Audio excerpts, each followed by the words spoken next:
Quick video introducing the eChook Nano and some of the steps that you're going to want to take before plugging it into your car for the first time. One of the main things that we want to do is set the output voltage of our DC-DC converter here so that it's not going to blow up any of your components, and so it's set perfectly to get the best analog readings. You're going to get better data if you do this, and you won't damage your board.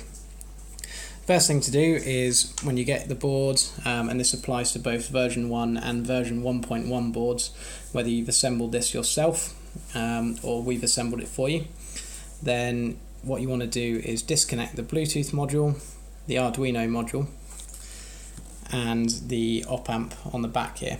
Now all three of these are susceptible to damage if you put more than 5 volts into them, which, if you've not set up, or if we've not set up your DC-DC converter for you, is possible. First thing to do is get yourself a power supply. In your case, this might be two 12-volt batteries for your car. If you've already set that up, it could be a single 12-volt battery. That would be enough to power this. In my case, I've used an old laptop charger that I had lying around. That's going to give out about 20 volts. The board is more than protected for that, obviously being ready for your green power car that's more at 26 volts. I've wired that up as follows.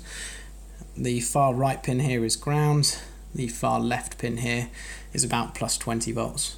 The center pin is not used. I'm going to plug that into the board now that I've removed all the components. And hopefully Rowan can focus on the board and sort of on the multimeter there. What I'm going to do is place the black probe of the multimeter on in minus and the red on in plus. You see that's reading about 20 volts there on the input. And if we do the same again on the output of the board, you can see we're reading about 19 volts. So that's an incorrectly set up 5-volt regulator there. So what I'm going to do is I'm going to attempt to hold too many things at once here. Hold those probes on there, and you'll see that there's a little screw here on the top of this pot, and by adjusting that we can adjust the output of the DC-DC converter. I'm running out of hands here to try and get a good purchase on the board.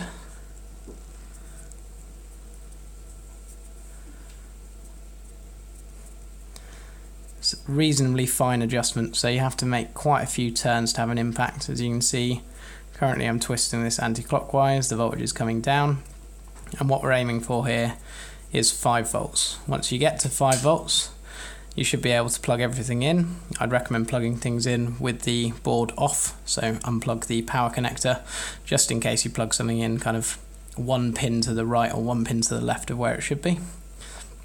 Now the closer we get this to 5 volts, the better your software is going to work and the better telemetry reading you're going to get.